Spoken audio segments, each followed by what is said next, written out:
What is up, podcast? Today is a bittersweet day. We're missing someone, but we got someone new. We're missing the beauty of the Bumstead Valliere relationship, but we have the beast over here, Iain Valliere. So we're going to be getting into a little bodybuilding, a little diet. I'm starting prep. He's been prepping. We're both getting ready for Olympia. So we're going to kind of touch on stuff that, touch on my new diet he sent me and why there's some different stuff in it, and just kind of shoot the shit about that. So welcome back, Iain, our most loved guest out of the two we've had, but most requested. Thanks for having me. All right, so I start with our peach and our pit. If you remember how to do that, Yeah, obviously. yeah. All right, you can start it off as the guest. Peach. I guess my peach this week probably be we're finally getting our kitchen stuff. So we've been like kind of tiptoeing around like it's been taking forever to get our kitchen renovation started, and it's like, you get designs and this and that and doing the cabinets, but we finally got all that stuff locked down now. So cabinets have been ordered. So things will start to get rolling pretty quick now. So we've been wanting to get this kitchen renovation done for a while. So to get that like finally underway is definitely relieving and nice to kind of get that going. So pit. I mean, this is just like an annoyance, really. Like, I guess if it qualifies a pit, my friggin' car.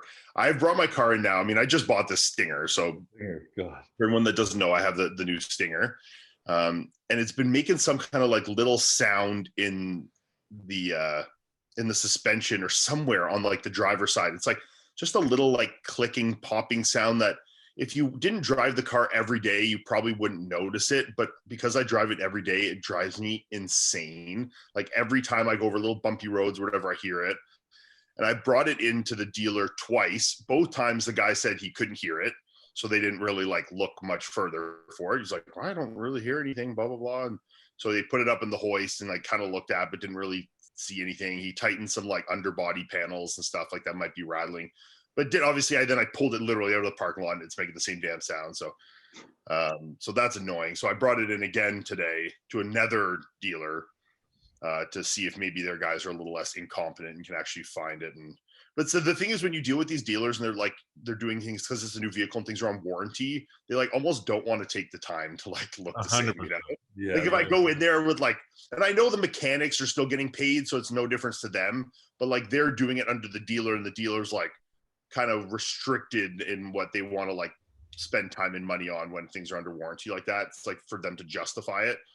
So I feel like they're kind of giving it like a half-assed effort because it is under warranty. So if they don't find it at this one, I'm just going to bring it to an actual paying garage and be like, just find what's wrong with it. Don't fix it, but then just give me on paper what's wrong. I'm going to bring it back to the friggin' dealer and be like, by the way, when I actually paid someone, they found this in 20 fucking minutes and so you're now going to fix it. So hopefully that, gets sorted out today. But I mean, that's just been a huge annoyance for sure. Yeah. I mean, I did the exact same thing. I had, I think, 2,000 left on my warranty or something. And there was like something like really wrong with the car. There was like a whole electrical board underneath the car had to be replaced. Yeah. And I brought it in and they literally kept pushing me out the door saying, no, you don't need anything done, this and that.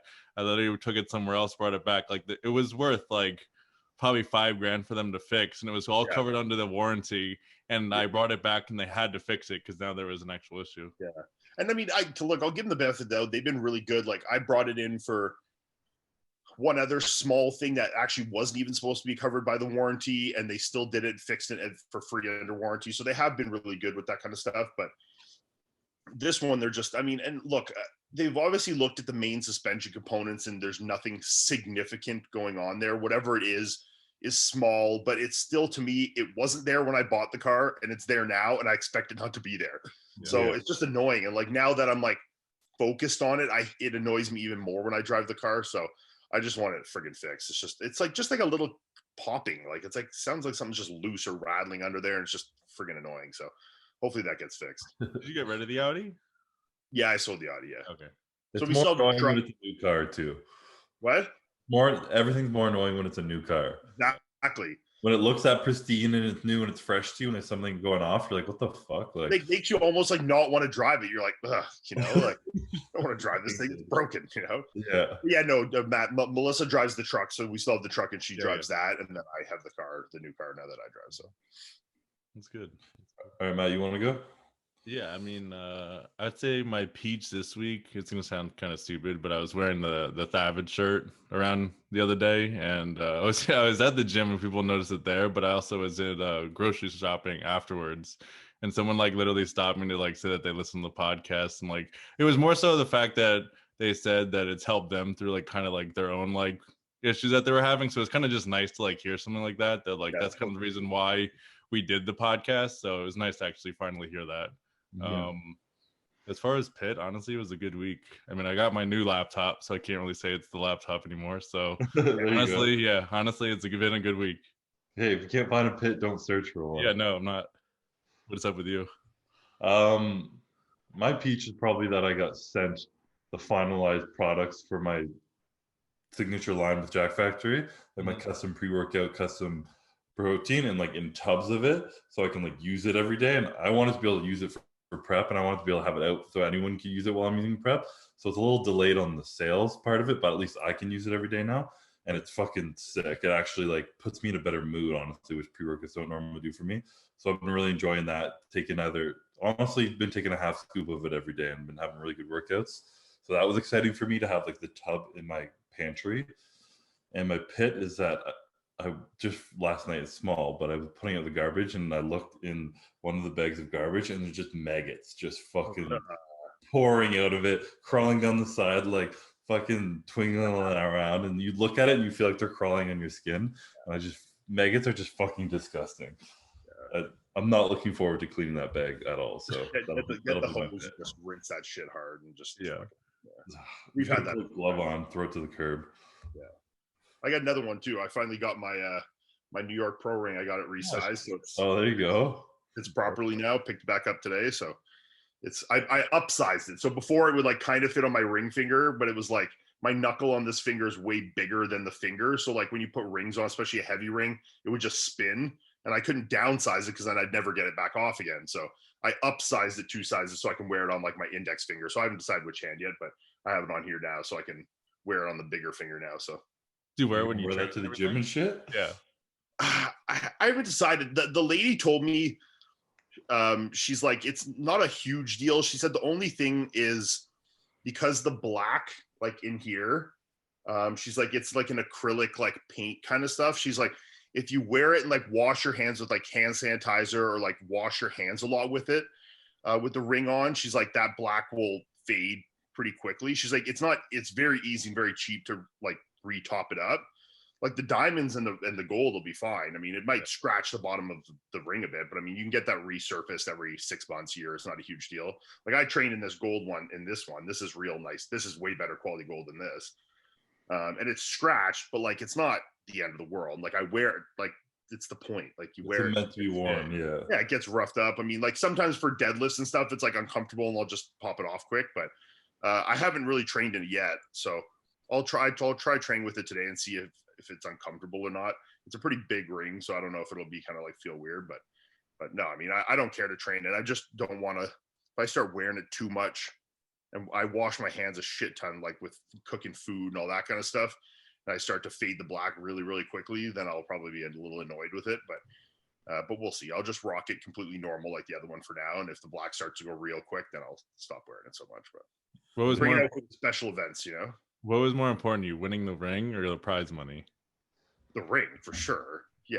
I mean, the prize money, it's like, whatever. I mean, like, the prize money at that point is like a bonus. It's like great to have it, but we would still probably compete for the Olympia qualification, whether there was no money or not, you know? So it's like, it's great. I mean, you know, American dollar is strong compared to the Canadian right now. So, I mean, it turns out to be a good chunk of change when you convert it back over here. And with us doing kitchen stuff, like I said, you know, the money goes far, but it's like, at the end of the day, the ring is like you have forever. You can pass this down to your kids one day. It's like when that money's long gone, this ring will still be here, you know? Yeah. Money will be quickly gone with the kitchen. Yeah, the money. It's already gone. The money's actually gone already because when I ordered the cabinets, I just did it with that money. So. Yeah. It comes and goes real quick. Yeah. All right. So to touch a little on, I don't even know how to start this, but Iain sent me my diet. Like, was it 2 weeks ago now? It'll be 2 weeks. this because it was a week ago. Yeah, that was 2 weeks this past weekend. About that, yeah. It would have been 2 weeks Oh, yesterday. yeah. I think I sent it the Monday at 14 weeks, and that was 12 weeks this past Saturday. So the 12 weeks the Monday, yeah. So it would be 2 weeks ago yesterday. Okay, yeah. So yeah, he sent me, and I was feeling good. I was like, I'm pretty lean this off season. It was 14 weeks out. I'm like, I got a couple more weeks to go have some fun, eat some food, and do whatever I want. Figured we normally start at 12 weeks out, But then he's like, "You ready to start?" I'm like, "Yeah, I'm ready." This is what my mindset going into it too, and especially for you specifically.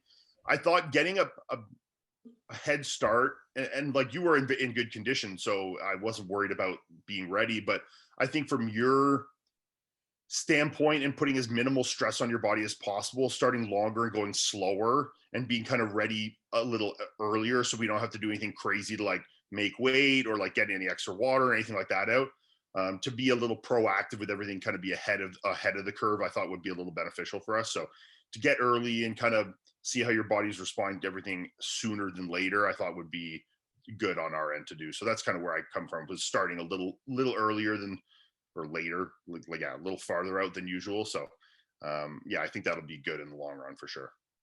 Yeah, I feel like mentally for me too, knowing, like, seeing myself ahead rather than feeling behind will make me feel less stressed, and stress is going to make everything come off or go worse. But and I think also too, like, just to get on that, like, that regimen as well, and and also, like when I was saying with the stress, like, we can keep the cardio down, and once we get a little closer to it, also gives us the opportunity to kind of, like in the past, because we're always like pushing so hard to, because your body be holding a little water because of the, your IgA, or we're trying to make that weight or whatever, we have to really push, and we can't really focus on the fullness at the end. It's really like making the weight, the conditioning, and then it's like the fullness is very secondary. Now, if we're a little ahead, we can get the conditioning kind of dialed in, then we can start to play with the level of fullness a little better. So it gives us a little more time to kind of mess with it on both ends, I think, which will be good for sure.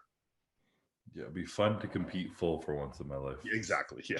I'm not sure if that's possible. As flat as possible, go on stage. Yeah, it worked so far though, so yeah, can't complain. Yeah.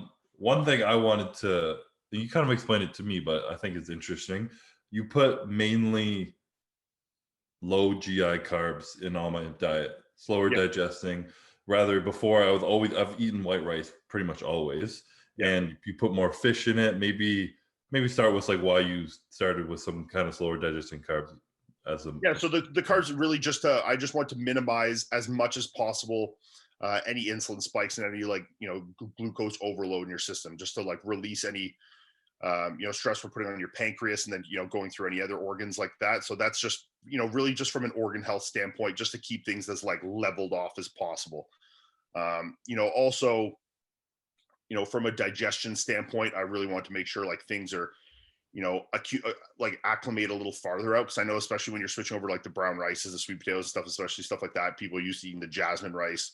There's probably going to be a little adjustment period, like, having that husk on the brown rice, stuff like that, that's a little tougher to digest. So make sure, at least if we're starting now 14 weeks out, we can make sure your body's like, everything's digesting well, and we can, make sure everything's going good on there. From the protein standpoint, that's really just for obviously the kidney health, and picking the protein sources that are going to be the least inflammatory and least, affecting on you in that standpoint. So obviously, staying away from the red meat as much as possible, doing, the ocean fish, stuff like that. Chicken here and there is fine, but like sticking to the, the easier to digest, easier stuff that's going to, not cause as much inflammation or have anything in it that's going to, really irritate your body in that inflammatory response way. So the fish, the chicken, the egg whites is kind of really what we focus more on. Stay away from the red meats and the heavier, fattier meats like that. Like, that might be a little higher in your omega-6 presence, to be a little more pro-inflammatory. So that's kind of where we want to go from that standpoint.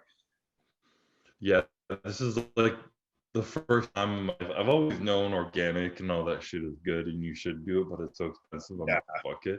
But this time Iain was like, that's a mandatory, get it, do it all. And like finding like wild caught fish for everything and like organic and everything. I'm very curious to see like if I feel better at least doing that, or if that's going to help. Me too as well. And this is really something I'll give a shout out to. I mean, this was more advice from my coach, from Patrick Tour, who was pretty adamant in making sure that, you know, I discussed you and, you know, he gave me some tips as well.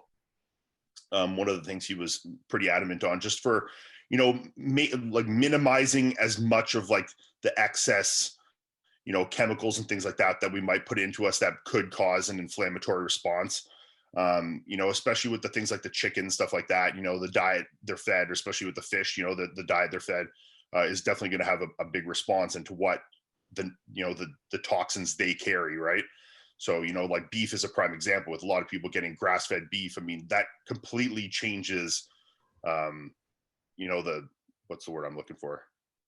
Like changes like the basis of like the fats that it carries, you know? So, you know, you can completely go from like a crappier fat source to a decent fat source just by changing their diet, right? So, you know, going from grain fed to grass fed to stuff like that can render a pretty big difference, and especially the health benefits. So the same thing goes with the chicken, the fish as well. So just making sure that they're, you know, being fed the best diet and that we're getting the best quality nutrients in there to minimize the inflammation, to minimize the stress on your system. That's really what like the whole goal with this is just to minimize anything that could put any sort of extra stress on any of your organs or anything, you know, even your stomach, you know, from a digestion standpoint, or, you know, your kidneys or liver, anything like that, that we could just minimize, you know, the stress and potential inflammatory response is going to go a long way, I think, for you. And then also, like you said, I mean, even just from a mental standpoint, you know, having that bit of in your back pocket of like, hey, you know, I'm getting ready early, like at, you know, 8, 10, 6, whatever weeks out, you're starting to feel like shit, I'm in, you know, in good shape here. And it takes a bit of that mental stress off. Like, you know how it's been in previous years. We're like down to the wire, like, you know, 2 hours of cardio, 0 carbs, like trying to make the weight and get that bit of water out. And, you know, I think to be ready a little sooner, or if problems do arise, at least, you know, we maybe have a little more time. We're a little ahead of schedule, that we have a little more time to, you know, to play with things and fix things in that time. I think we'll go a long way for your body as well. Yeah, I mean, leading up to this, my goal was literally like, my mental goal has always been like minimize stress in my brain. That's going to help all my health issues.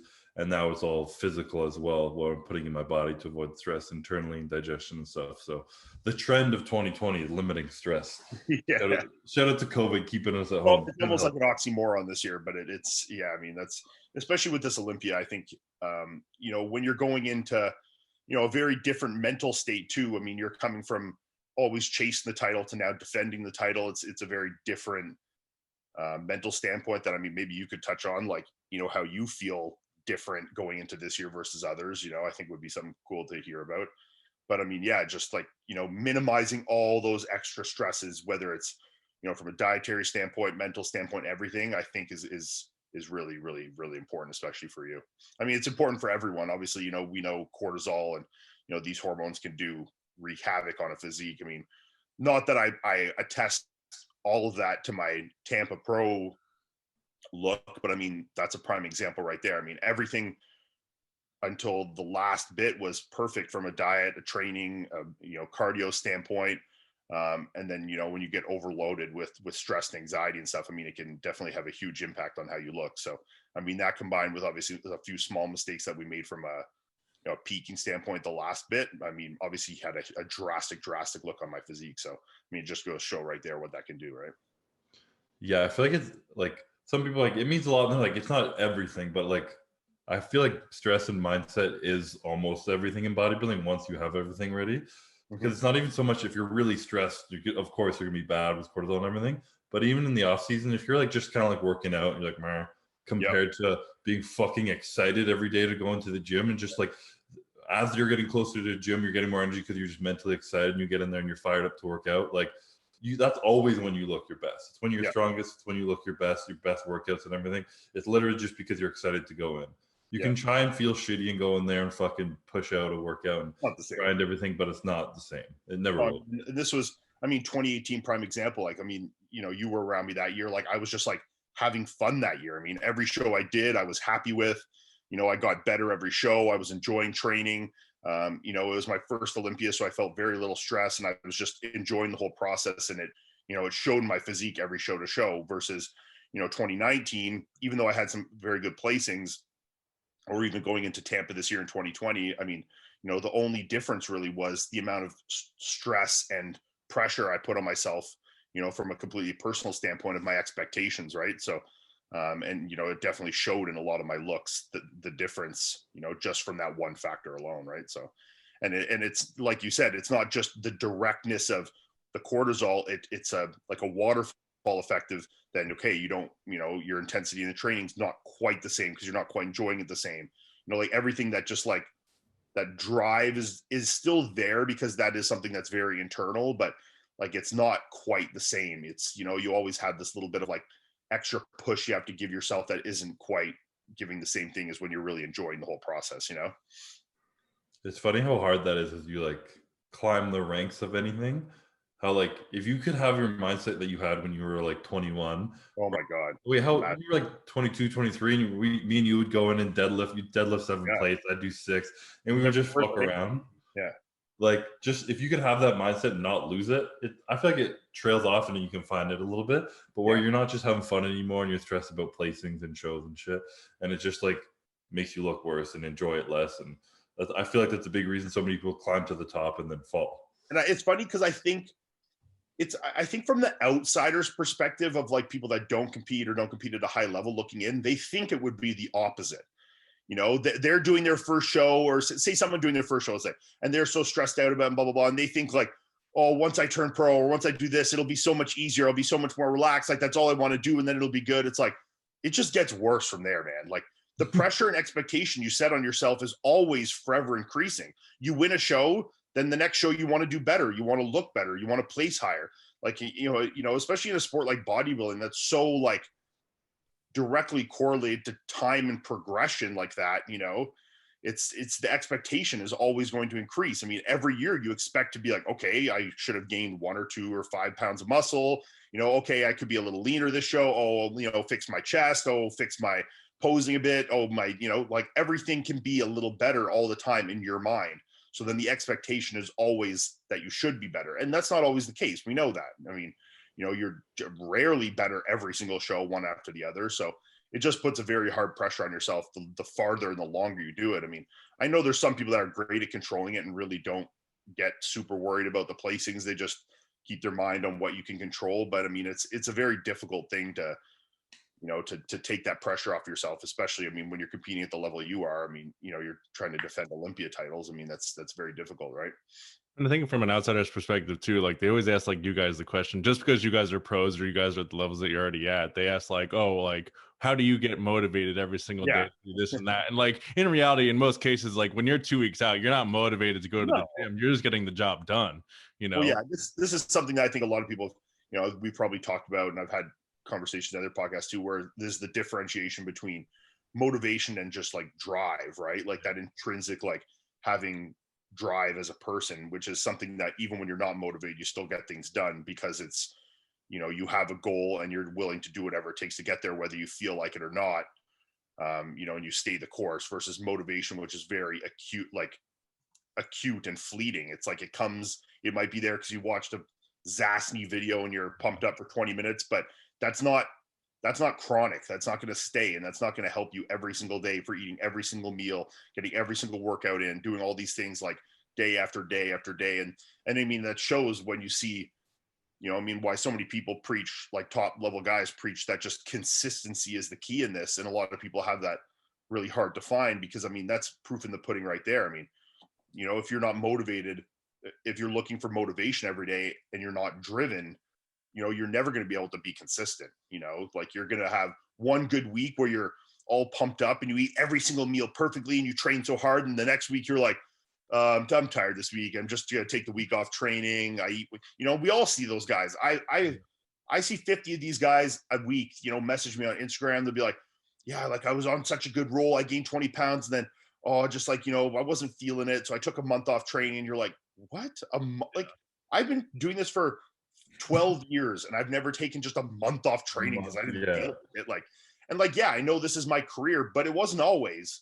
Yeah. And even then I still never did it. And that's the difference right there between motivation and drive. I mean, we still do it even when you don't want to, where they completely go emotion based off how they're feeling in that moment, Yeah. I mean, but even if nobody knew who you were and you had a normal 9-to-5 job, you'd be training just as hard as you were in that situation. I'd be training the exact same. I mean, obviously there'd be things about you know, if I had a normal 9 to 5, there'd be a lot of things different in terms of my nutrition or drugs or whatever. I mean, but within you is still the same, you know, it's something you're born with and you die with, and it's just there, right? I mean, obviously there's going to be times, like Chris said, where it wanes and you'll be like, oh, I'm not having as much fun or this and that. But at the end of the day, you still get the job done every single day, where that's the difference is people, and the consistency just completely falls off, right? That's when, yeah, that's exactly what you said. That's when I always find when people ask certain questions, you're already kind of like getting them like, oh, you don't have it, you know? Like, like just asking that isn't good. No. And I kind of relate it to what I've kind of learned with similarity to like how disciplined or driven people are. For example, making a diet for like my parents or something. Initially, when I was like young and getting the bodybuilding, I'm like, yeah, I can make you have the diet, get in shape. And it was like fucking rice, chicken, egg whites, you know, like fuck, I like eat nothing all day, get shredded. I'll like go train every day, and like they're like, yeah, and like follow it for like 2 weeks maybe, and then lose a little weight, and then never follow it again. No. When it's like, okay, that's not their drive, so you need to adapt for them and make it easier, and be like, okay, eat yogurts, you can have some sandwiches, watch your calories, just like don't eat too much, cut some stuff out, not everything, like meat, like it's all middle ground or whatever.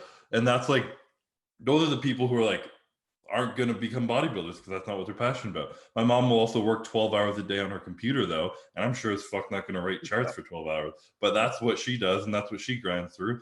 And you kind of got to find what your drive is in. If it's not bodybuilding, you don't want to gym, you don't want to diet, then you're fucked. Like then you're not going to be a bodybuilder. Yeah. That's so true. I mean, you know, and everyone does usually have a drive. It's just for something different and finding what it is. But yeah, I mean, especially with the diet stuff, like you know, it's almost hard to relate to sometimes for people like us that live that life. You know, when you like give someone a diet, and you're like, well, why can't you just follow it? You know, it's like just follow it.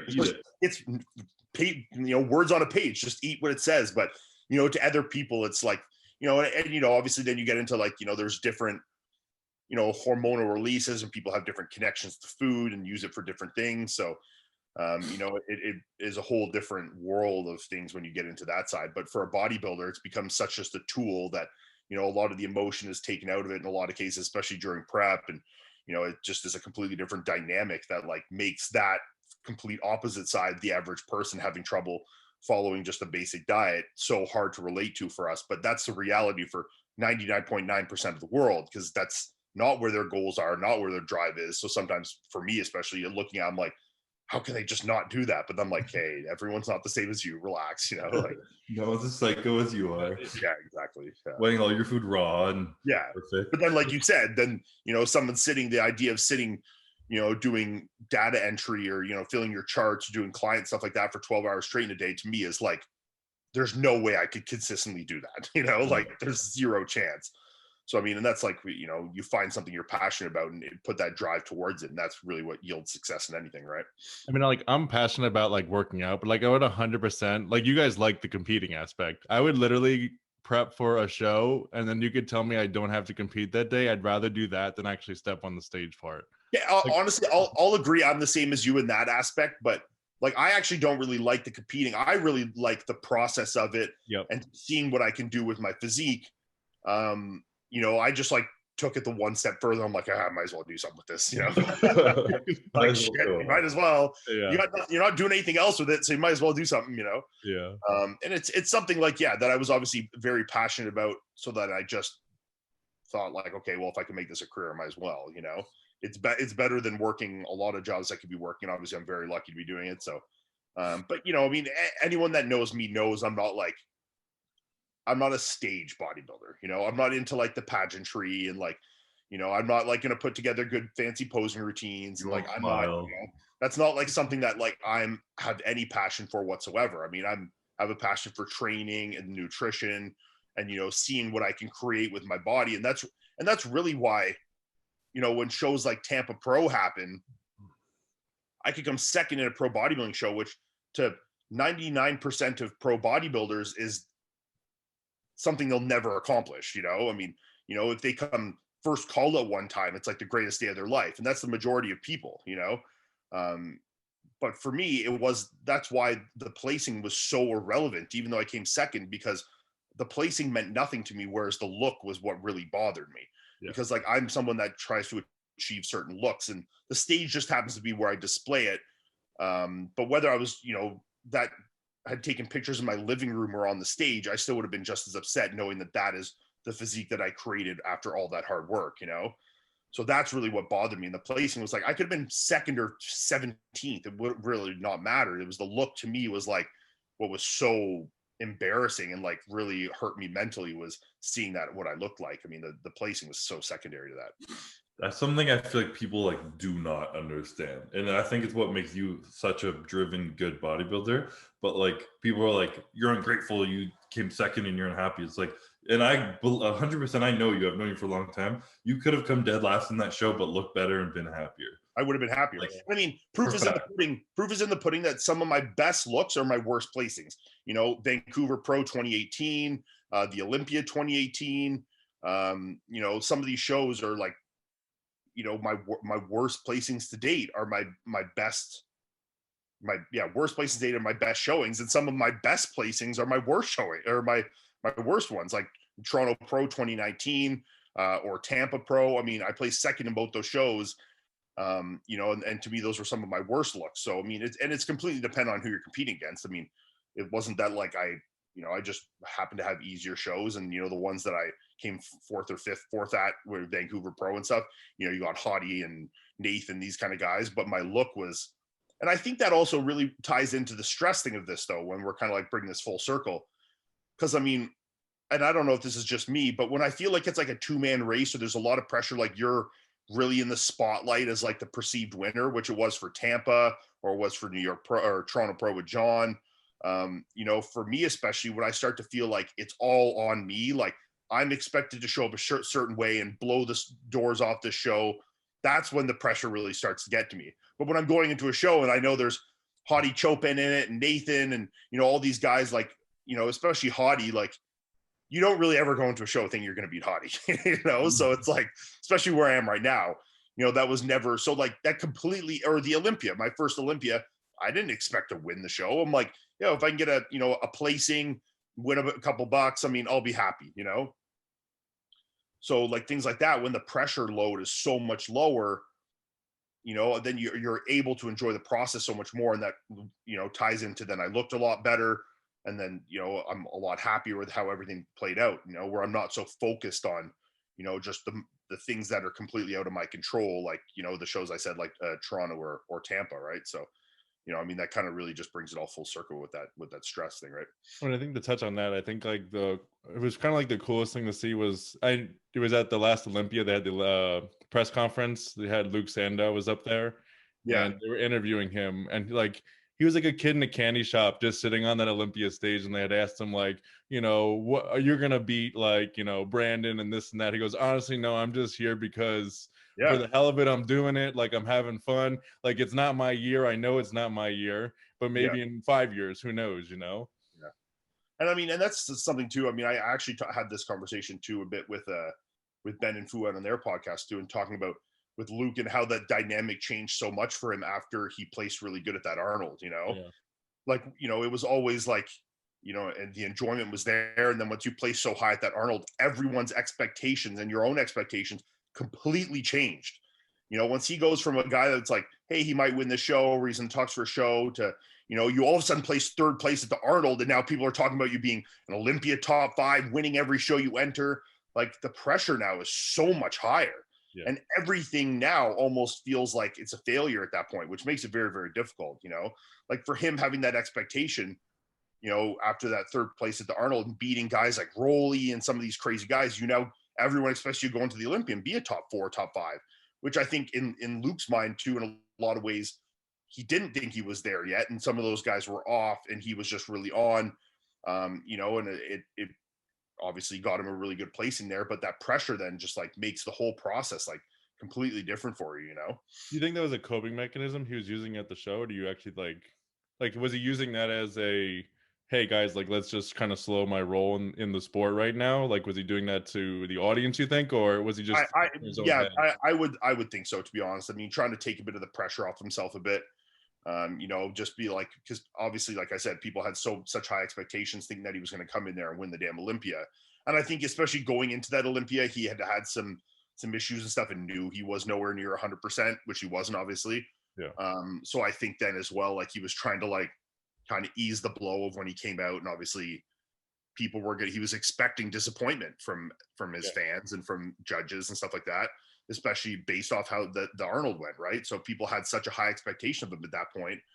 And like I said earlier, I mean, you're not always better show to show, you know, like people expect you to just be better and better and better and better every single show. But I mean, he was so good at the Arnold, and when you're prepping from March all the way to September and you're, you know, doing all those shows in there, that's a lot. I mean, you know, it takes a toll on you for sure, both mentally and physically. You know, so I think by that time he was just worn out, probably more on the mental side, I think. And then that pressure, I think it probably got to him a lot. So yeah, come the press conference, I'm sure he was just trying to like, slow the roll, like you said, like just, yo, people chill. Like, I'm just here to have a good time. Like, don't set your expectations for me to be a top 3 guy, you know? So I think it was just trying to him to do that. But yeah, I mean, it's unfortunate that it's so tough mentally, you know? You just mentioned like with him prepping from March to September. I mean, like you yourself now have prepped from February to now it's going to be December. Like, how have you handled that on your own end?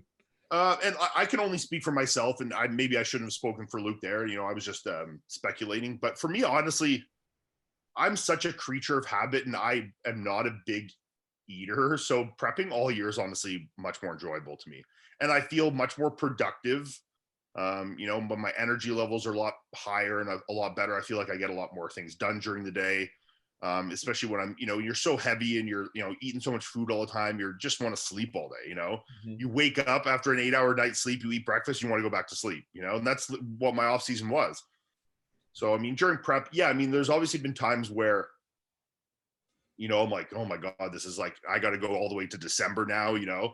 Like after I won New York, and like I had, you know, the moments where I was like, oh, I've been doing this so long, and it's like you're 15 weeks out now. It's like you're starting from the beginning again. Like I'm not thinking like how long my prep was, you know, from when I started prep all the way to Tampa. And I'm like, that was so long, like 16 weeks, 20 weeks. And I'm like, I'm starting from zero now, you know? And that mentally was like a little to get behind. But then I'm like, you know, when I sit and I'm like, this is the Olympia, this is a good opportunity here. You know, I think this is a lineup that's very difficult, but for one that I can have a really good kind of breakthrough in, you know? I think there's like a very clear cut, like top 5, top 6. But then after that, I feel like it's kind of a very open field. So I think this is somewhere where I could really make a big impact and kind of, you know, especially like maybe not to go from a begrudging side of it, but like to really prove that New York wasn't a fucking fluke or anything. You know, I'd like all those guys that were at that show. I'd like Justin, you know, Rodriguez to win Chicago and be there. I'd like Max Charles to qualify in points. You know, I'd love all these guys to be there and beat them all again. And just be like, that's the end of it. That's the end of the conversation, you know? And it's also, you know, a good opportunity, you know, I think to, you know, I think me and Patrick have figured out a lot this year. We figured out a lot in a very quick time between Tampa and New York. And I think we also learned a lot from New York. And like I said, being a bodybuilder, that's more like my drive is more into, you know, perfecting the look and improving the look and like not the stage stuff. I think we're in a really good position now to be really, really good for the Olympia. So I think we've learned a lot. We have a lot of good information. We're in a really good spot going into it. So I think this is a good time to really make a, you know, a good impact in an Olympia lineup. And it's also just a cool Olympia. I mean, you got like, you know, Flex there, you got, you know, moving to the open, you got Phil back. I mean, it's kind of cool that the last Olympia I did was the last one Phil did. Now he's back. And so it's kind of cool that I can be there for both of those. You know, so you got 4 or 5 Olympia champions in this lineup, right? Which is pretty cool. So, you know, it's just something cool, a cool part of history to be a part of. And then obviously try and solidify my own history within that narrative as well is kind of cool, you know? No, I mean, I just from previous shows, like from what I've seen, like your body always typically like it absorbs food well once you're already dieted down. So you think once I'm in shape, I always get better and things start to like, once I'm lean, everything just gets more efficient. Like I start to grow better. My training gets better. My energy gets better. My digestion gets better. Like when I'm sitting in that like 260 to 265 range, I feel like the best ever, you know, my cardio is amazing. You know, I eat my meals in 20 seconds now. Like, you know, it's before, like, I mean, Chris knows about this. Like, I'm the slowest eater ever, you know? So for me, when I feel like I can eat a meal, I'm like, Like this morning, I had to drop my car off. Like I was saying, I ate my meal, like a full meal of like 120 grams of oats, eggs, egg whites, steak, all that. I must have eaten the entire thing in 4 minutes, you know? Like I just enjoy the food again because like my appetite's there. It's like working up. That would literally normally take you an hour or more. 45 to an hour, yeah. At least an hour, because you split it up. You'd eat one and you'd be like, yeah, I'd eat the protein portion, then I'd chill for a little, and then I'd try and get the carbs in. Yeah. You know, so like I eat that so quick and like I can get things done. It's like, you know, when you feel like you're controlled your entire day around eating, it's a very like monotonous and stressful thing. So to have that kind of relief right now does feel nice. But I mean, yeah, like 2018, like I was saying, I mean, it was, you know, the same as that. Once like the ball got rolling, you know, and I was in shape and you're going show to show, like I just get better. So for me, I think this is a good thing, you know, a good starting point. But I mean, yeah, like, I mean, for a lot of people, it's very different. So go ahead. You can kind of take like now inventory, like in a sense, like now that you already dieted down, you can almost play with, like you said, you're learning a lot more now, like than maybe before. So like you can take inventory of, say 14 weeks out, you guys tried something and did this, and then you'll see kind of how your body reacts. Do you think like that's something that's beneficial for somebody else who's out there dieting or anything like that for like competition's sake? Oh yeah, absolutely. I mean, I think this is, you know, especially for people doing their first shows too. I mean, you know, to do kind of like once you start to get in a bit shape, to do kind of like mock peaks and, you know, to do experiment with different things and see how your body reacts to different foods, I think is very important. I mean, you know, you can hire coaches, and I think coaches are a very, very important tool. I mean, I'm a coach to an Olympia champion, and I still have a coach myself. So I don't think there's any limit to your knowledge or, you know, anything like that. There's, you know, there's always someone that has a different outlook or, you know, a different set of eyes or something like that than you do, and can always bring something to the table. But that being said, no one knows you like you know, and if you don't know anything and how to give your coach feedback or intel, it's very hard for them to work with it. You know, if you don't know if you're flat or if you're full or if you're hungry or if you're not, or if your digestion's good or if it's bad that day, how your training was, you know, did you get a good pump? Is your strength going up and down? If you're someone that's like so oblivious to your own body and what the, you know, the happenings of it, it's very, very difficult for a coach to make the effective changes because you can't give the proper feedback. So I think, you know, experimenting with these things and learning with a coach as well, you know, sticking with the coach and they can learn your body and then, but they learn alongside you and you can give that feedback and kind of plug it into them. I think goes a long way. And I mean, some of the best, I mean, like prime example, like look at Flex and Neil. They've been together since Flex started. I mean, and think of how much these people know together now about how Flex reacts to things. Yeah. They probably know his body like so fine-tuned, like everything, every food, everything, they know how it reacts, what to do, what to manipulate. I mean, you know, you have that connection that's built there and all the intel that they've accrued from, you know, 20, 30, 40, 50 shows together. I mean, that's knowledge that's you really can't beat, you know? I feel like that's a really good point on coaches because I know so many people who jump around and it isn't all about the knowledge that the coach has about diet and nutrition, but the knowledge they have about you. Yes. And like it's the same thing for me and you. You're the only coach I've ever had, and you just know what works with my body. Yeah. You know how I'll respond. It fucks up a few years, but you kind of know within parameters what to do, and it's made it easy as fuck. And I can imagine going back to finding someone and they'd be asking me all these questions and I'd be like, I don't know, Iain just knew that. Like it just makes it easier. Like jumping coaches, it doesn't mean they're going to fix a problem that you didn't even know was there. No, exactly, for sure. I mean, you know, like look, I've switched some coaches before too, but I only ever switched coaches when I felt that I had come to an end in the progression or where I was going with that specific person. So, I mean, you know, when I switched from Matt to Patrick, I just felt like, you know, I had kind of reached all that I was going to with Matt. And whether that was right or wrong, that was just my personal opinion. I mean, you know, looking hindsight, do I think I could have still worked with Matt and we would have eventually sorted things out? Sure, maybe. But, you know, I had to think from a completely selfish standpoint of, you know, where I was and where I wanted to be in my career in the next year, 2 years, 5 years. You know, and I felt it was the right decision at the time. So, you know, but, you know, from every single one, I learned something and learned more about myself. You know, and I learned these things about myself that then I could carry on and tell to the new coach. So it kind of makes the job a little easier for them. But, you know, at least at this level, like, you know, you guys like you or I, we know our bodies pretty well, you know, and that's from years of trying different things and learning things. And, You know, that knowing yourself is a very, very important aspect, I think, you know. So, I mean, like, let's give the other side of this, like someone like Melissa doesn't know her physique, doesn't know anything about herself, you know. She doesn't know if she's hungry or bored or flat or full, or, you know, she doesn't know if she's getting a pump, or like, she has no idea. Every time we're at a hotel, you're like, do you feel flat? She's like, I don't know, poke me out. Yeah, she doesn't know anything, you know, like in terms of that. She knows if she's strong that day or if she's weak, and or if she's hungry or if she's full. That's about as, like, from her stomach full, not full in the muscles. You know, that's about as much as she knows from that end. So, you know, it makes, at least we're always together. So it's like, okay, I can see the changes. But I mean, if I was trying to work with her remotely, I'd be like, oh my God, this person knows nothing about themselves, you know? It would make it so hard. Are you full? I don't know. I don't think so. It's like, oh. She also just wouldn't reply if you were somewhere else. Yeah, she just wouldn't reply. So, I mean, she's just, yeah, it's just funny with her.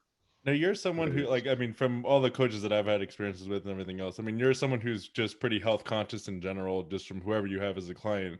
But like, so working with someone with Chris, like being that he is your brother-in-law, do you think that there's any like second thoughts of anything of when he's with his kidney issue and everything else? Like, does that cross your mind at all? Oh my God, yeah. I mean, me and him have had conversations about this, and I mean, it's been a thing that, you know, obviously has waned on me at certain times where I'm like, you know, let's tread carefully here. You know, but at the end of the day, I think all the decisions we make are the right decisions. I think Chris is still in a perfectly good and healthy point to be competing at the level he's competing at, and we obviously take all the precautions you know, we can. I'd like to say that I take extra precautions with Chris and anybody else, but I'd be lying, because I take all these precautions with my clients. I want them all to be as healthy as possible. You know, obviously Chris has a little different scenario, so there is some more thought that goes into these things, which my average client doesn't have. But I mean, yeah, there's obviously a personal aspect to that as well, to like, you know, like this sounds mean, but it's obviously very true. If I hurt Chris, it's obviously feels a lot worse than if I hurt some kid that I coach online that I never knew.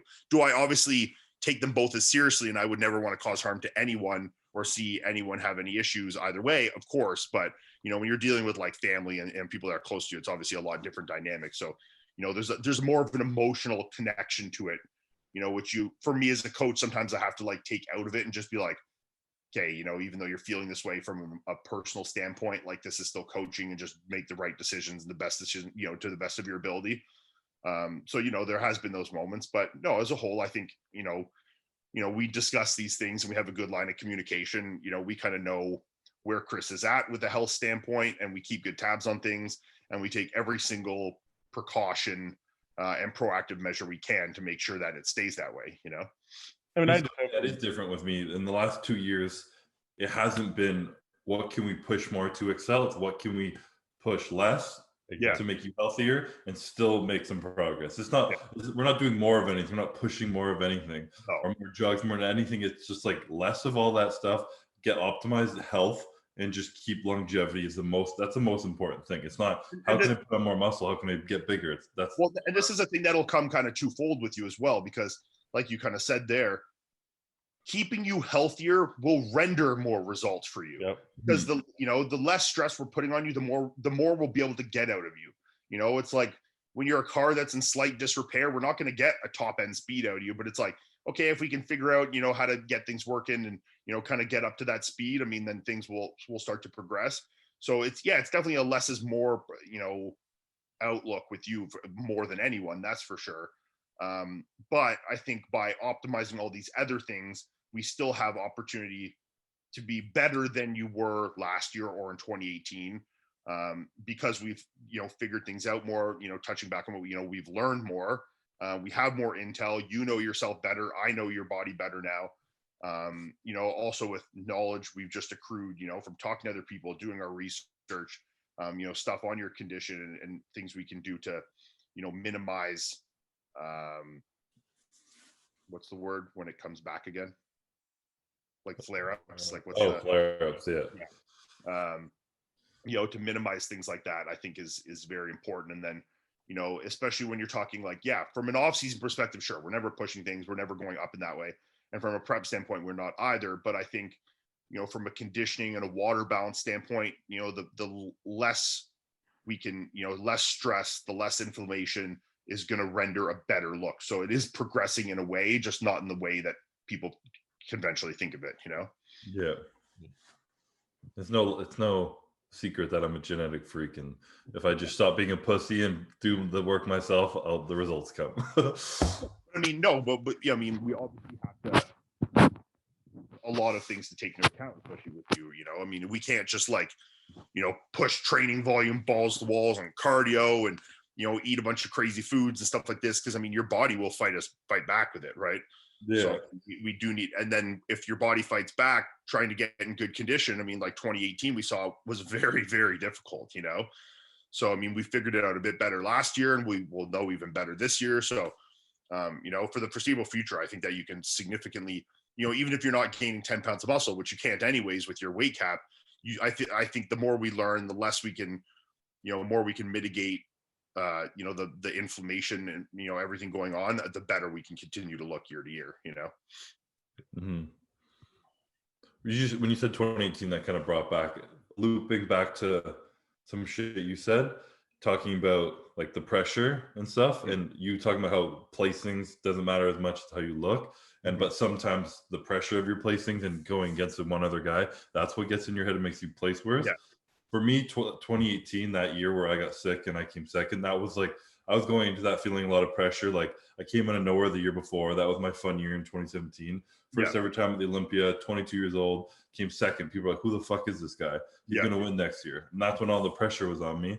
And then I got sick that year and I knew I looked like shit. And I was going to that show knowing I looked like shit, but people were expecting me to win. And that caused a lot of stress and a lot of pressure, but I was more worried about my health, and I was more worried about standing on stage and just looking shitty and just like shitting the bed.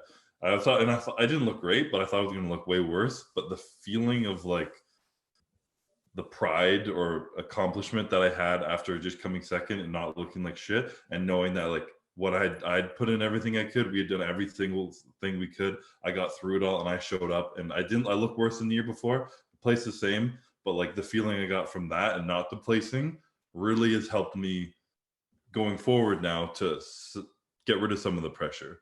Sure. Like you were talking about the contrast of, I was still an underdog in 2018. Now I'm the reclaiming champ. I still feel like last year I only won by 1 point. To me, it's not about beating Breon or anyone right now. It's getting all the points this year. It's being better this year, because that's what I learned so much from 2018. It was like, it didn't matter my placing or anything like that. I was proud that I got through that bullshit, and that's what made me feel the happiest after the show. 2018, I looked better than 2018. I still didn't look my best, but I was still improved, and I was better, and I won, and obviously that was amazing. And this year, I still have a lot of drive and excitement to do it, because I know for myself I can look a lot better, and I will look a lot better. Yeah. And then that, like you said, that definitely creates a lot of excitement. I mean, for both me as well as you, because it's like, when you start to feel like you've got a handle on things, and it's like, it's been since 2017 since I've really felt it 100%. So to go in that and be like, maybe this year, we can really, really bring it, and like you said, get those points back in your favor 100%, is something that's definitely exciting, and, is definitely, gives you that drive and that continuation to, feel motivated towards it. Right. Mm-hmm, exactly. And I think there's like less longevity for the people that always go after the placing, Have you ever noticed that? So if anyone who's always, I didn't get first this time, and like all of a sudden they didn't get first on a second show, and then once it hits the third show, they're like, I'm gonna give up on competing. But like, it's that person that looks back and like looks at their photos and like, no, I made a change here. Maybe it wasn't the best that I want to do, but at least I made some type of improvement. I mean, the perfect example of this, I was just having this conversation with him, is James Hollingshead. This guy, like when you see him in pictures and like, his progression year to year is ridiculous. But the first couple of years when he was competing, he was placing really low. Like he did the show I won in Spain in 2018 was his pro debut. He was like last call out. He did a couple other shows. He was low placings. He got up into the top 3s, top 4s a couple times. And the big man stuff. But he was always just like a little bit off. But like he never let that. He still knew in his like heart of hearts that he was doing everything he could, and that he was still improving, and that eventually this would pay off. I mean, if you look at what he looks like now working with Patrick, the guy looks friggin' ridiculous, Crazy, and whether he does really well at this show in Spain he's doing or not, in his mind, he'll still know that he did everything he could. He improved as much as anyone can ever improve. And it's like, okay, well, we didn't win this one, but if we continue to improve this way, eventually we'll get him, eventually the placings will come. Because I mean, he obviously has the tools, the muscles there, the conditioning's there. So, I mean, once he pulls it all together and continues to, go in that direction that he's been consistently moving in, it'll come. And I mean, he doesn't let those placings discourage him. He goes completely based off his progress and his look, and that's the mindset we should all emulate. I mean, to really just be progress focused and not place chasers, because I mean, you can't control what place you come, but you can control the work you put in, the look that you bring, so that's really all you can control. And that's really the only thing you should be focusing on at the end of the day, which is easier said than done. But I mean, it's definitely something I think we could all aspire to do, The learning process that hopefully you get better at every time. Yeah, exactly. I mean, I'm the worst for that. I mean, I'm still learning. I mean, to show, I mean, it's, it's tough, but I mean, you eventually realize you can only control so many things, and to try to, control these variables that are obviously completely uncontrollable for you just gets, like exhausting, right? Mm-hmm. For sure. I've noticed the one question people keep asking is, how do you prep Chris at the same time as prepping? I was thinking about this before we even do the podcast. It's funny. I get this question so much. And I mean, even when I do my Q&As, like I must have had 20 people ask me that in my last Q&A.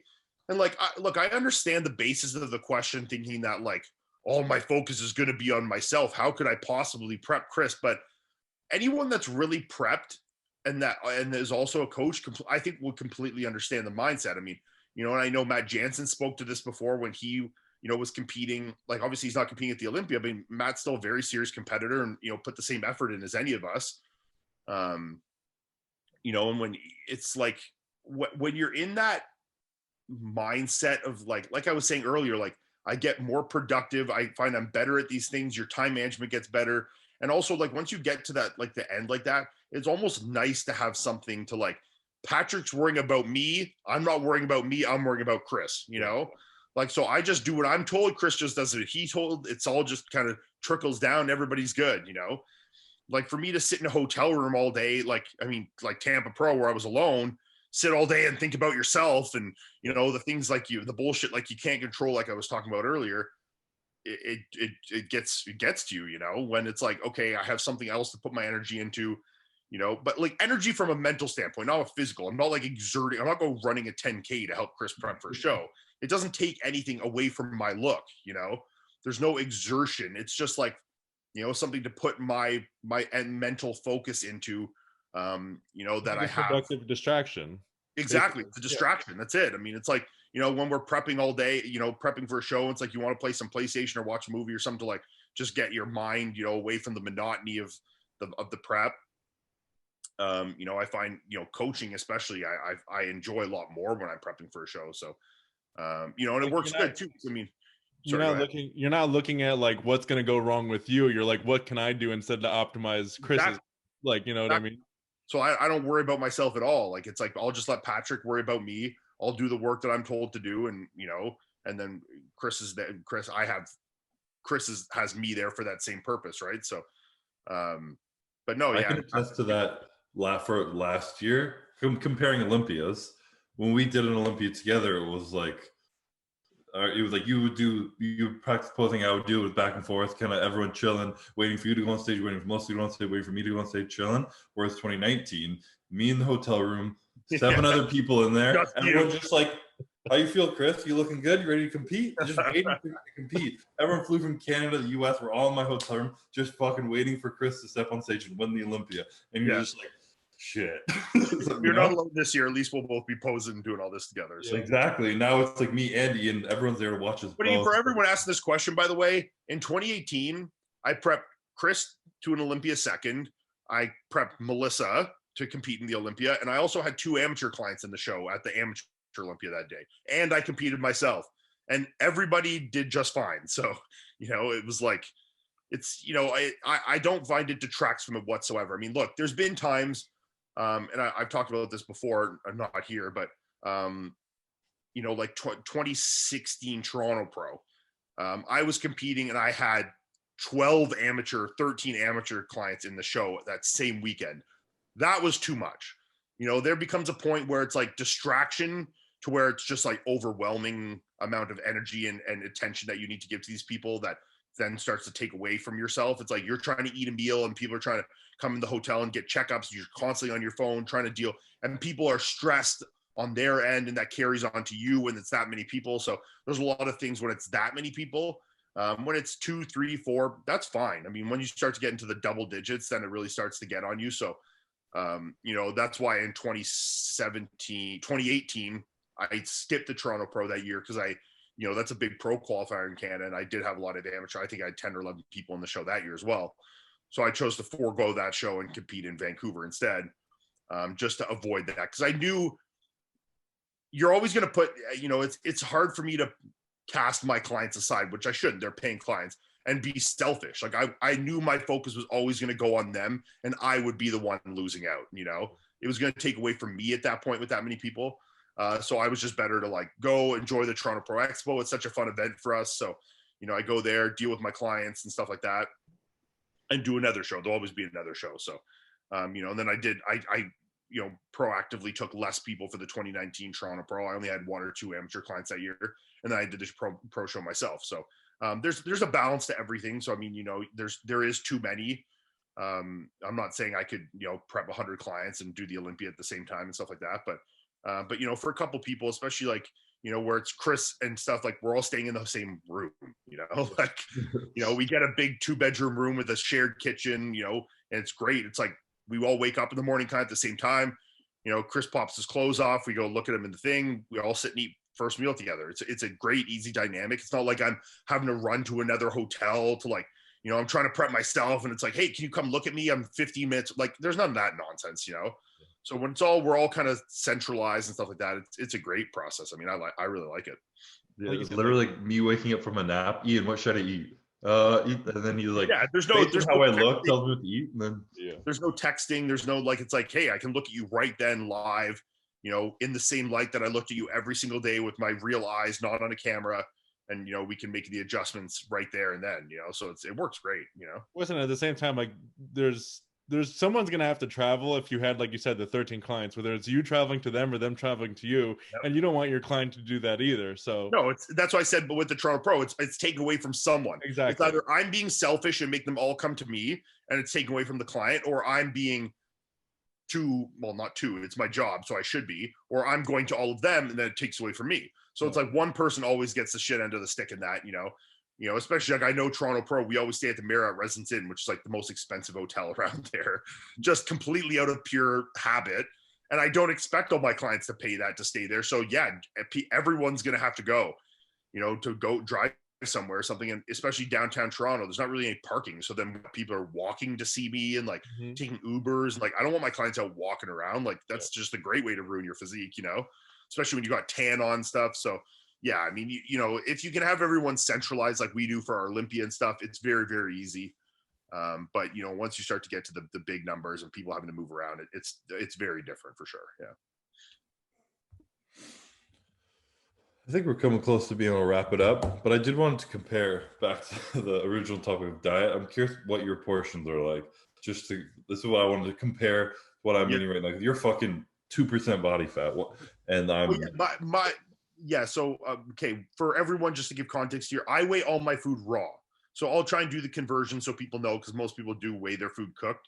So I roughly know the numbers. So oats are usually always measured raw. So my first meal, I have 120 oats. So I'll just do carb portions, and my protein's kind of uniform. So I'll just say one protein portion. But so my first meal, I have 120 oats with a banana. So whatever that carbs is, you get 60 carbs and 90 grams of oats plus another third of that. So yeah, you'd have about 80, 90 grams of carbs there plus the banana. So you're like just over 100 carb in my first meal. And then I have like 300 egg whites or something, 200 egg whites, 2 whole eggs, and the steak. Then all my other meals are basically about the same carb portion. So I have 100 grams of raw rice, which cooks out to be 250 to 300 grams. It's like, it usually cooks out with the amount of water I put into like 265 to 275. So I do about that much in 3 meals. And then I have one meal that's 300 grams of potato raw weight. And this is one thing I'll tell the people too, because people will get questions about this and people get confused on this. Whatever method you choose to measure your food doesn't fucking matter. Whatever you do though, just do it the same every day. That's all that matters. So whether Chris measures his food raw or cooked, and I get these questions all the time. People are like, should I measure my food cooked or raw or whatever? It's like, it literally doesn't matter in my mind as long as you do it consistently.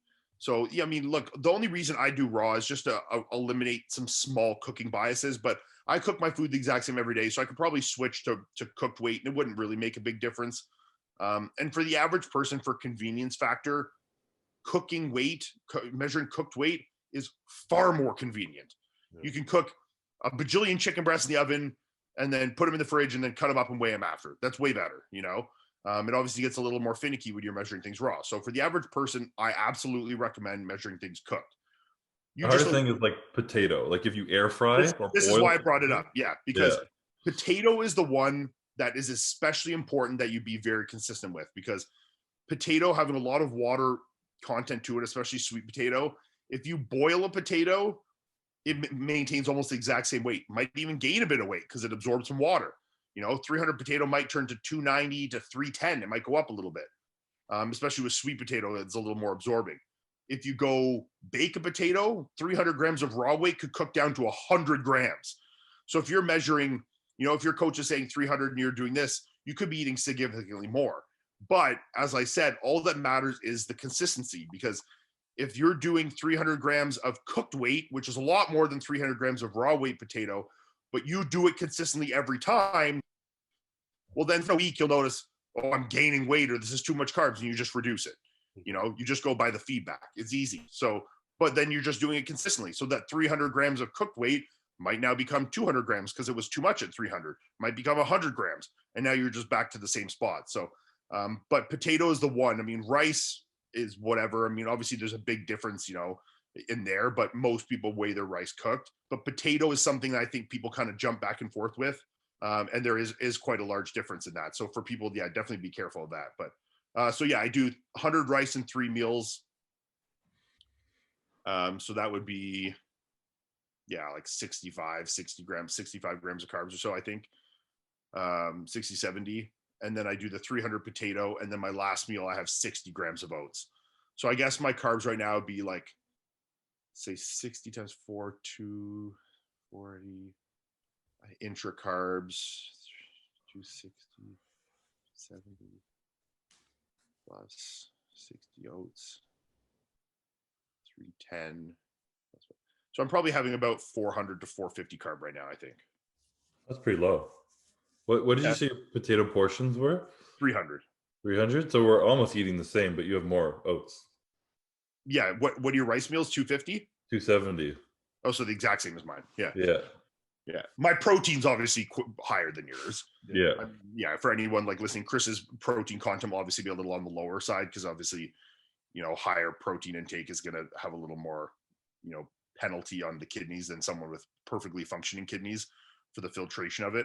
But my protein, Patrick's not a super high protein guy. So, I mean, I eat 300 grams of raw chicken or steak, which cooks down to, I mean, if you really cook the shit out of the chicken, it might be 190 up to 225. So it's kind of in that range.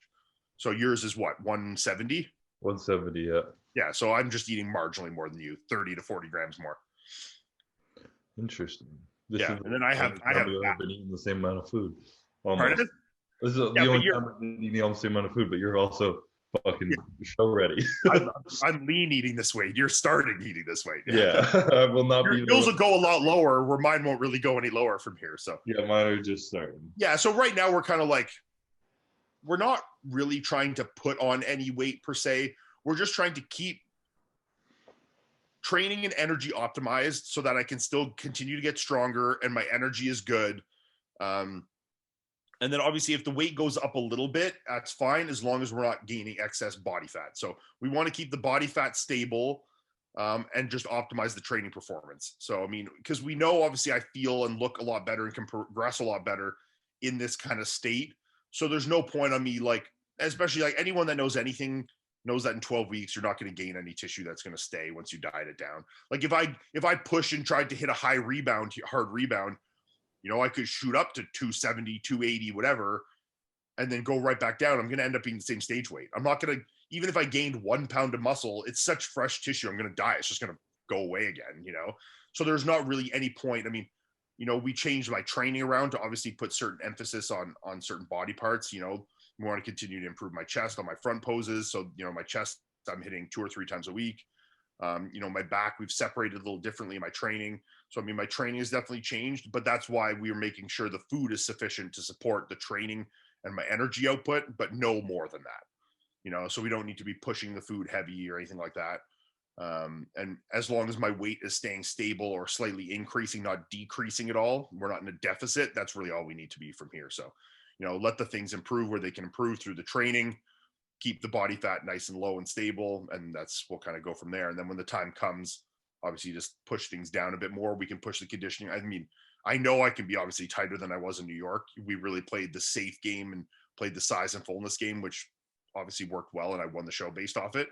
But Iain is known for his grainy, freaky, dry, hard conditioning. And I really want to bring that look as well as the size and the fullness that I know I have to the Olympia. So if I think if I can bring the good combination of both, I could be very competitive in that lineup in the, top 7 to 10 for sure. You just had touched on there. You had said like going back up in weight really high and then coming back down real quick. Like just for the people like listening, I think people also forget that when they're dieting or like they're putting on weight, like they go into a bulk. I think they always they go up and down way too many times. They bulk, they cut. Yeah. And like if you're gonna bulk, like you have to bulk and then kind of sit there at a little bit just to let that muscle mature. Too many people will get so like anxious to come right back to cutting because they don't, they don't like how they look or something, but you do have to sit there and let that mature. Otherwise you're going to lose it. Yeah. I mean, the only time I gained significant muscle weight, stage weight, was when I took the entire 2 years off basically between the 2016, 2018 season. And that was just time dedicated to growing. And I made sure that I got the weight there. I let the weight stay. And then once I got to a certain weight, we tried to just get better at that weight. I didn't just keep trying to push it up. And look, I'm not going to knock anyone. I mean, I'll throw names out, but just for the sake of, showing, like someone like Antoine, when he pushed up in the off season to 330 and then he dieted down, it came right back down to the same number, so, the muscle doesn't stick. I mean, I think they've learned, he learned from that now. And I don't think he has any intentions of pushing up to that weight because it's obviously not necessary. 90% of that is just going to be water, especially when you post show, you push up hard like that. The majority of it is going to just be crazy glycogen compensation and then just a bunch of water, and for all the glycogen you're holding grams of water with that as well. So, and then the second you start to push the calories down again, that's just going to go bye-bye right away. It's going to be the first to come, first to go, So you need to really pick your battles, especially, when you're in a very specific time frame like I am with the Olympia. Like you have 14 weeks, 15 weeks from the beginning, 12 weeks now. You need to really pick your battles of where do you think you can make significant improvements in a realistic time frame here. So for me, we think by changing the training, we can, definitely bring some improved fullness. Even though I'm not gaining 5 pounds of muscle, you can still make a muscle look better, to my chest and stuff like that by getting more blood in there more often, changing the frequency and the volume of the training, manipulating things like through that. Obviously, the other big things for me are to continue to working on my posing. That's a big thing for me. In the presentation, even just in my front double, like if you look at the one I posted on my story yesterday, looks drastically different than it did 6 months ago. And that's not because I gained a bunch of tissue. I just learned how to hit the pose properly, So, and hit the pose for my physique. How I hit it and how Chris does it and how you do it can be completely different. So, that's something I have to continue to work on. So that's really where I'm at now. Improve the things that we can improve that are within our control in the realistic time frame we have, and just don't get ridiculous. Like I'm not going to gain 10 pounds of tissue in 12 weeks. I mean, you also have to think from a health standpoint. Like I've been dieting since February.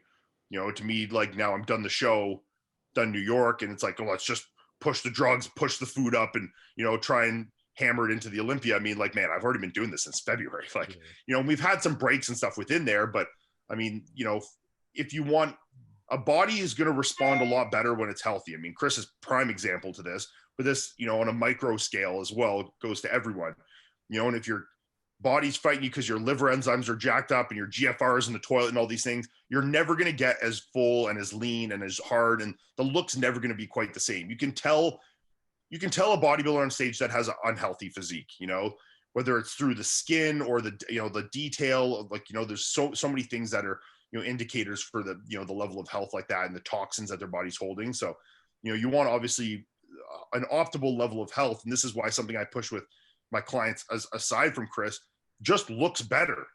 You know, like look at someone like Jay Cutler, you know, even post retirement, the guy looks great. You know, everything, when you looked at him on stage, everything was always flawless. His skin was always perfect. You know, his muscle quality was always perfect. The separation was always nice. His face and his skin, everything looked really good and is, you know, healthy. You know, like you see some guys, like you go look like a Marcus Rule and you're like, this guy's not healthy, you know. Meanwhile, he's hacking a pack of darts a day. And I mean, he's still around kicking it now and doing okay. But I mean, it transfers into the look big time, you know. So, I mean, a healthy physique is a better looking physique. So it's something that's, I think people think of just like longevity, but which is obviously the most important. But when you go from a competitive standpoint, it just looks better, you know? Do you think the pandemic then, in that instance, like for Chris's sake, do you think it was probably like more beneficial that he had the extra couple months? Because he kind of like, this is probably the best he's looked at 260 before. So he was able to sit at 260, get comfortable. And like you said, there wasn't as much stress with it. Yeah, no, I absolutely agree. I mean, I think it's, you know, I mean, silver linings of this year for a lot of bodybuilders has been some good things. So, you know, I think the time that he's been able to hold that weight and hold it with doing very minimal to achieve it, you know, I think will render like a lot more full, dense look when the stage comes. And like I said, obviously us starting sooner as well, sooner and from a good starting point. So like we can get lean ahead of time. We can start to increase the food on days, you know, on certain days that we want to put emphasis in training, you know, like for his back days or arm days or whatever, you know, we can, you know, play around with the food to kind of support the training a little higher on those. And, you know, it just gives a little more room for flexibility within everything to be in a good starting point and know that his body's, you know, ready and primed to do this prep, right? This is the main question. I'm not 260 anymore. I said, here's the main question. Ian, does Chris have bigger arms this time around? I think so. I mean, the last pictures, the side chest, they look good. Oh, yeah, that looks pretty good. Like a little better. they peak more from the outside now, at least. But my front doubles, they never look that great. Yeah, but your front double's so good everywhere else. We need to be better on the back double, not the front double. Yeah, this is true. You know, gain some ground on the back double, not, you know, widen it by more on the front. So, I mean, obviously it's good to do it from both sides, but yeah, I know. I mean, you know, we keep improving the things.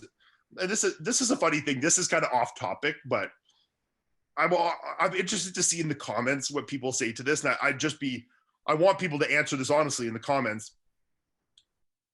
When people that are fans give bodybuilders critiques, do they think we don't know? Like, look, if you're Joe Schmo and you go right on Chris's thing that he has no back, or someone writes on mine that I have no chest, do you think we're oblivious to it? And that we're like, we see your comment, we're like, oh my God, maybe he's right. I should start training my chest. Like that we haven't been doing everything in our power to try and improve these things. Like it's something that's always really confused me because I see these comments all the time online. And it's like, if anyone knows, we know. Like, you know, if you go to, you know, Usain Bolt and tell him his start sucks, you think Usain Bolt doesn't know? He's the person that knows the best and has been working on it the hardest. You know, and the same thing goes for bodybuilders. You have okay, I mean, the exception of my calves, apparently they're the big topic of discussion now. And yes, I wasn't training my calves hard, so that was on me. Okay, that wasn't me trying to make them good and just not. When people finally pointed it out, I was like, shit, okay, probably they suck. I should start training. So that one, okay, the fans brought that to my awareness more than anything.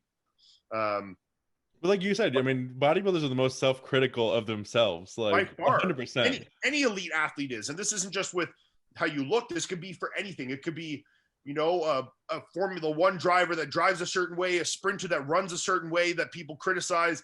You know, it could be anything. A football player that always drops catches and people say he's got no hands.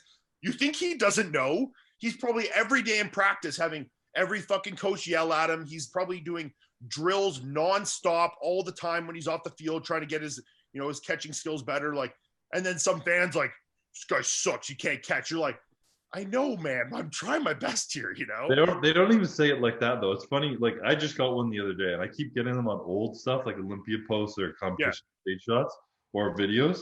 And they're like, hey, Chris, huge fan. Love your physique. If I can just suggest one thing, I think you should just maybe try training your biceps a little more and bring them up for next year, and you'll be unbeatable. Yeah, I'm like, exactly. That's exactly how it is. And I get these too. The same thing. People be like, excellent physique. I'm a huge fan. Just you don't mind my input. Like, I think if you adjusted your arm placement on your front double, you might get more out of your chest, and maybe try training your lower chest a bit more with dips and decline bench press. I'm like, bruh, like I literally have the best coaches on the planet. That's like, we're doing everything we can possibly do to make these things better. We know, and like, I think these people aren't doing it with malintention. I think a lot of people do, but I think the people we're referring to are trying to do it nicely and they're trying to help. But like, just know that we know, okay? Like we know where we need to improve more than anyone, and we're doing our best, in the exception of my calves, to make them better. Well, now you're doing your calves. So. I've trained my calves every single day since New York Pro. I haven't missed even one. There you go. Yeah, every single day. So like we're 3.5 weeks. I'm 3.5 weeks. I've trained them 22 times. Yeah, I said it 2 months ago. 2020 is the year of the calf. You're just running a little late, but they'll be there for the Olympia. Oh, I'm going to bring Ben Pekulski calves to the Olympia. That's it. And if they don't grow enough, I'm just going to get implants. So everyone look out for my giant calves at the Olympia. There you go. It'll be like Dexter Jackson, 97 or something? Was that one that he did? Which one? Like, wasn't it Dexter Jackson? He showed up one year and he just had like a ton of, like, his calves were like huge. Really? It was like, I think it's like 97 if you like look up one of his Olympia videos or something. If you type in that into YouTube, one of them, he just came and they were ginormous. Just went crazy with the SEOs. Yeah. I mean, that time was probably when like the synthesize and like these things were probably getting, pump and pose were probably getting like into their full swing, and like guys still had Nolotol back then. So like he probably was like, hey, these guys are all doing it. I'm just going to pump them in my calves. And that would probably be the only feedback Dexter would get back then too, is that your calves suck.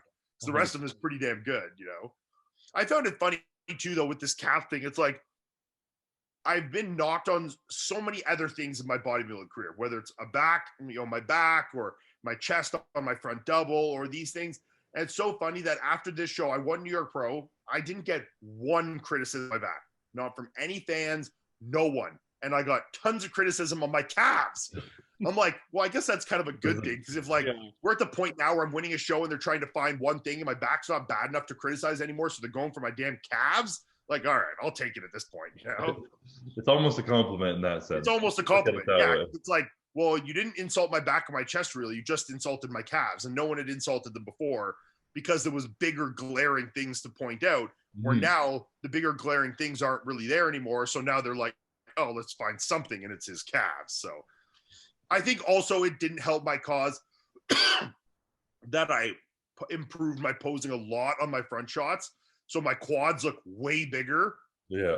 I have a lot more knee bend and a lot more adductor and a lot more quad sweep showing. So it makes my calves in proportion look even worse, So, I mean, they obviously need work, but the posing helped in 100 ways and then took away from my calves. So it's kind of funny. It's a worthy sacrifice. Definitely a worthy sacrifice. I mean, I won the New York Pro with it, so I'm not complaining. But you got the ring to show it. I got the ring. Yeah, got the ring. All right, I think we wrapped that up. Yeah, I think we're definitely over an hour. You guys have anything else you'd like to add? No. Just some awkward silence at the end. All right. Well, the only thing I could say is like necessarily like from like people criticizing you necessarily for like your back, right? I mean, like they'll always say like, oh, Breon has the better back and George had the better back, but at the same time, like you also do hit the pose differently. Like there's leaning back and you're upright. Like it also fits your physique sometimes a little bit better. Like they forget those little details too. People also forget that it's not a body parts contest. No. Like, I mean, this is the thing with Chris, with the Olympia, especially, like people pick specific body parts and say, well, and I've had this come too, like, how could someone win a show with no back? Or how could they win a show with no calves? Or guess you don't need calves to win a show anymore. Guess you don't need back to win a show anymore. But it's like, Okay, but what about my quads that were better than his, my waistline that was better, my lat flare that was better, and my chest that was better, and my shoulders that were better? Like, you can't. This is like the argument tactic, like where all of a sudden all the good things disappear and the one bad thing is like the only thing that matters. It's like, whoa, but what about all these other good things? Yep. It's like, and someone could say something about like my chest, but it's like, okay, but you look at Neuro Pro, I had by a huge margin the best legs up there. I mean, my quads and from the front and the side were more than dominant. From a size perspective, shoulder to shoulder, in my shots like that, I was definitely the biggest. My conditioning was very good. You look at the side shots or even the front double, my waistline was hands down the tightest. Like my front double or my side tricep where it's like really cinched in, I killed people on pose like that. I mean, it's like same with Chris. It's like, okay, yeah, he loses one pose, but he loses that one pose, but then he decimates people in a front double. He kills people in a front relax. Like side chest, he's still beating everyone. Like, it's like, you have to think of like, it's not just one body part. And think of when Jay Cutler was winning Olympias. Jay Cutler wasn't great from the back, man. Like, his back was definitely not the best up there. His glutes and hamstrings were never crazy hard and crisp, but his quads were insane. His ab cuts were deep as hell. Shoulder to shoulder, he was way bigger than everybody else. He was always perfectly polished with his tan. His conditioning was always good, but he always was really nice and full. He had a good combination there. But it's funny because if you took now in this like hypercritical social media era of 2020 and you put a picture up of Jay Cutler's back double, you'd have 20,000 people up there in the comments saying, oh, soggy glutes win Olympias now. But it's like, but that's not all this is, man. Like, there's so much more to this. When I look at Jay's physique, I don't even care about this because like everything else is so crazy, It's like you have to realize, and he didn't win the Olympia, or he didn't lose the Olympia because of that back. He won because of everything else. He won because he was so dominant in those other poses, because he killed people in the side tricep, killed people in the front poses, killed people in the most muscular. Like, you have to think of this like, okay, yeah, guy beats him in the back double, the back lat, no big deal, but he squashes them and everything else. And that's why it's not a body part contest. It's a bodybuilding contest. And all these things have to come into play, I mean, this is the word on the street for Mr. Olympia is that you're not allowed to have any leg and body parts. None. You can't have any. I mean, which like certain people, yeah. I mean, if you're like Phil Heath, sure, Phil has no leg and body parts, but like, I mean, that's not the reality, and that's someone that's won 7 Olympias. So, I mean, you also have to think, if it was just a body part contest, a lot different people would be winning. I mean, you have guys like Rolly Winkler winning the Olympia. I mean, it's like, it's certain things like that. It's the flow of things and how things shape together and the lines you create, and certain things that's like, and like someone could say like, I have no chest, but it's like, okay, well, I have no chest in one pose, just my front double. My front lat is probably my best pose, which I creamed everyone in Tampa and New York. My side chest and my side tri are my next best poses. You're talking about 3 poses that showcase the chest at the absolute most being my best poses, but then I have no chest. So it's like, well, maybe I just don't in one pose. It's just how my structure is, how my body is, or how I pose it, which I'm working on. But it's like, you need to think from a judge's standpoint when they're judging it, comparing you to the next guy. Where is like the middle ground of like, okay, this guy's the best here, there. Like, it's not just like a one thing. Guys with standout body parts, they usually stand out because they're imbalanced. If you have something that so stands out, it's like, well, why isn't it matching everything else? If you have crazy 30-inch arms and they like, or like everyone's like, whoa, but it's like, well, why don't your delts and your chest and your back and all these things match your arms? It's like, you need to be balanced like that. So, I think when you look at a physique like Chris's or mine, like, even though there is some weaknesses, I mean, like 99.9% of people's, they still all fit together well and the flow is still there. And as an overall whole, it's still the best physique on that stage, Yeah. Agreed. Agreed. Yeah. That's a good way to wrap it up there. That's how we wrap it up. All right. Well, thank you, Iain, for people that's before, leave in the comments why you guys, if you're someone that puts those comments there of like, you should improve your chest, improve your back. This isn't ripping on you guys. I mean, give your honest answer as to why you guys put that feedback. Are you doing it to, you really think you're helping? Are you doing it to kind of be a dick, or are you just doing it because you're bored? Like when you do that, what is your inclination? I'm very, very curious. Put it in the comments below. Like, do you think you're doing us a service, a favor, letting us know? We don't know. We're not knocking you. Like, I'm 100% curious. I have no idea. I'd like to know if you're one of those people. Write down below why you do it. And there you go. You guys have a task. Yeah. Get in that comment section. Yeah. Get in the comments, guys. Be sure to like and subscribe. Exactly. Iain said it. That's it. We're out. All right. Peace, guys. Peace.